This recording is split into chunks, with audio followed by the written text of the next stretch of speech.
Konteksnya begini, mau ya dia disuap dengan jabatan. Iya.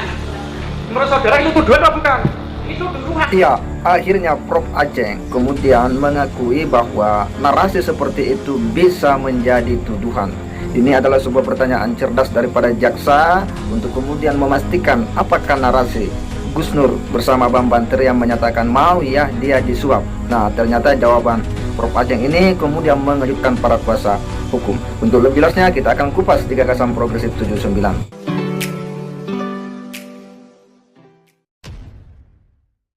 Assalamualaikum warahmatullahi wabarakatuh. Kembali berjumpa dengan saya di channel Gagasan Progresif 79. Sahabat sepansa dan setanah di mana saja Anda berada. Sepanjang persidangan Sugi Nur dan Bang Bantri yang ke-10, di mana kali ini saksi ahli didatangkan dari pihak kuasa hukum Sugi Nur ini, betul-betul persidangan berlangsung sengit dan cukup alot. Ada sesi-sesi di mana persidangan ini cukup menegangkan, diakibatkan ketika jaksa itu membuat pertanyaan-pertanyaan yang ditujukan kepada saksi ahli, ya, yang sepertinya pertanyaan-pertanyaan cerdas yang sedikit agak betul menggali dari saksi ahli ini, kadang harus disela oleh para pengacara daripada Sugi Nur. Kadang dipotong, ngotot dia memotong dan membuat suasana kemudian menjadi riuh. Dan ini yang sering terjadi sepanjang sidang ke-10. Dan kali ini terkait dengan salah satu isi podcast antara Sugi Nur dan Bang Bantri yang membahas waktu itu, yakni Mahmud Nurwindo, ya, yang diperbincangkan, dan ada pernyataan atau bahasa daripada Sugi Nur yang menyatakan kok mau ya dia disuap. Ya, ini yang kemudian menjadi tema, ya, perdebatan antara pengacara, antara, ya, jaksa penuntut umum dengan saksi ahli dari linguistik forensik, yakni Prof. Aceng ini. Apakah itu masuk dalam kategori tuduhan? Ini yang kemudian membuat suasana menjadi riuh, ya, karena sesekali kuasa hukum itu kemudian menyela. Kendati demikian, Prof. Aceng ini kemudian, ya, menerima itu dan menjelaskan bahwa itu bisa, ya, menjadi tuduhan ketika tidak didukung oleh fakta atau data-data sebelumnya. Ya, untuk lebih jelasnya mari kita simak dulu bagaimana situasi dalam persidangan yang cukup menegangkan ini. Mari kita simak. Mau ya dia disuap dengan jabatan. Itu konteksnya itu apakah itu tuduhan atau apa menurut saya? Undang-undang ITE mengatakan bisa ya. Pakai mic. Ketika Undang-undang ITE mengatakan ketika ada tindakan, ya, kebohongan, penghinaan, pencemaran, materinya sendiri harus diperiksa, dibuktikan, ya, apakah itu bohong atau tidak, ya, itu, ya, baru masuk kepada delik Undang-Undang ITE-nya. Si materinya sendiri, ya, benar nggak bahwa dia disuap, benar nggak bahwa dia bagaimana segala macam, ini harus diverifikasi. Kan harus perlu pembuktian. Undang-Undang ITE. Ya, harus dibuktikan kan? Dibuktikan. Benar, saya sependapat dengan ahli. Ya. Nah, ini ada omongan kayak gini menurut ahli bahwa itu suatu tuduhan atau tidak yang belum dibuktikan kebenarannya, terkait bahwa itu loh, mau ya dia disuap dengan jabatan segala macam itu loh. Itu menurut ahli, karena kan harus diketahui, diverifikasi kebenarannya Ya, dulu. betul. Itu bisa saja disampaikan. Kalau toh nanti tidak terbukti, dia akan mengelak karena resiko hukum.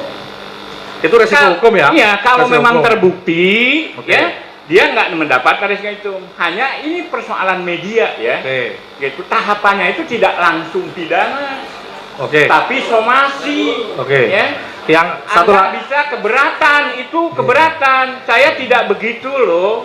Nanti prosesnya minta maaf. Ini tahapan, ya. Tahapan prosesnya. Padahal yang diomongkan tadi kami jadikan saksi di sini menjelaskan kejadiannya tidak seperti itu. Nah, itu persoalan lain, ya. Saya Oh, iya. nggak tahu kan, Oke. itu bagaimana itu terjadi. Terus Saya kemudian hanya tekstualnya seperti begini, ya. Ini yang terjadi. Tuturannya Bang Bantri, beberapa pilihan kata ada yang berupa proposisi. Yang namanya proposisi itu sebuah pernyataan yang harus diuji kebenarannya dan kebohongannya. Oke. Disuap, Ini kan proposisi, bisa Bukan suatu terjadi, tuduhan itu. bisa terjadi, bisa tidak. Oke? Saya tanyakan itu bukan suatu tuduhan. Bukan tujuan, ini tadi analisis. Tuduhan. Tuduhan. Ya, tuduhan. Menuduh. Iya, menuduh, tuduhan. Itu tuduhan Apakah itu mana? masuk tuduhan? Nah, kalau itu tuduhan, itu harus dibuktikan. Ya. Lah ya, Benar atau tidak. Ya. konteksnya begini. Mau ya dia disuap dengan jabatan. Iya. Menurut saudara itu tuduhan atau bukan? Itu tuduhan, tapi kejadian yang Sudah cukup. bisa diverifikasi. Sudah cukup ya. Ya, sudah cukup, sudah dijawab.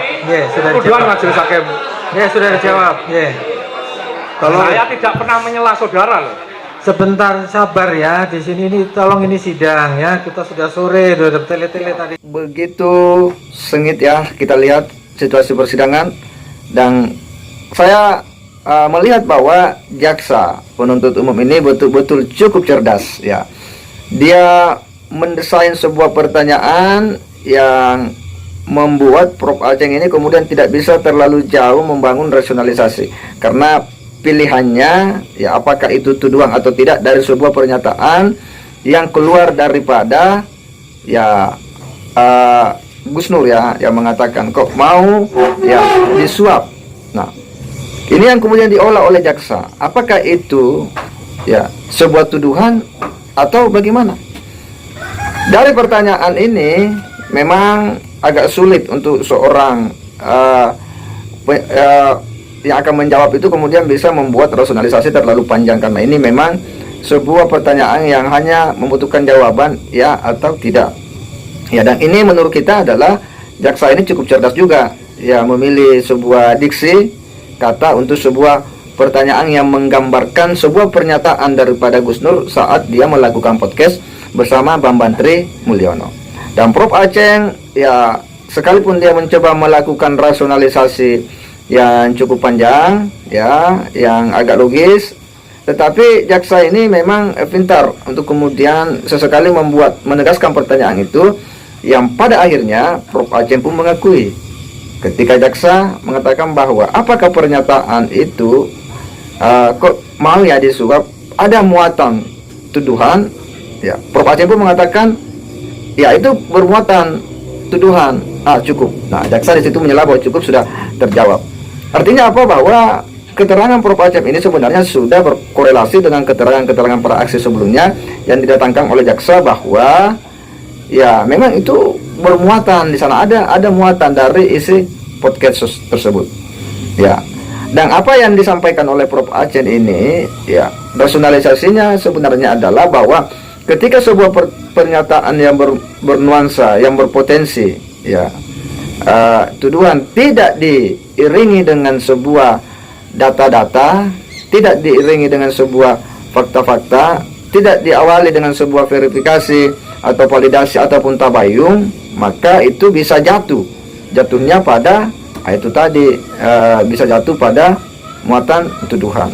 Nah, inilah yang kemudian terjadi. Artinya apa? Bahwa keterangan Prof. Aceng ini semakin yang menguatkan ya dakwaan jaksa, bahwa memang pada isi podcast itu ya ada muatan ya unsur-unsur pidana di dalamnya.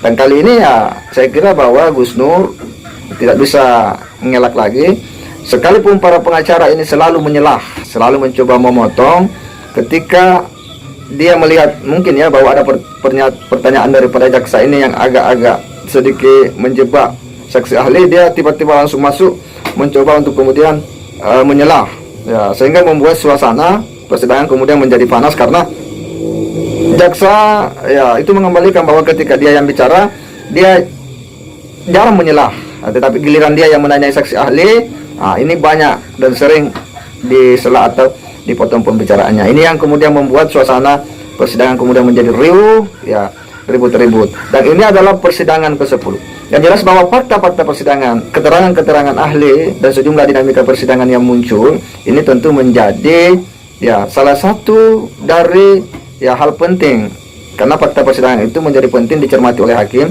untuk kemudian menyusun nanti putusan. Artinya bahwa hakim akan membangun keyakinannya berdasarkan dua alat bukti, diperkuat oleh fakta-fakta persidangan sebagai satu kesatuan yang tidak bisa terpisahkan ya, yang akan menjiwai daripada putusan itu apakah bersalah atau apa. Nah, ini adalah sebuah kenyataan yang kita saksikan di persidangan bahwa keterangan Prof Aceng ini setidaknya ini akan menguatkan ya dakwaan jaksa terhadap Bambang Tri dan Sugi Nur. Saya kira demikian. Wassalamualaikum warahmatullahi wabarakatuh.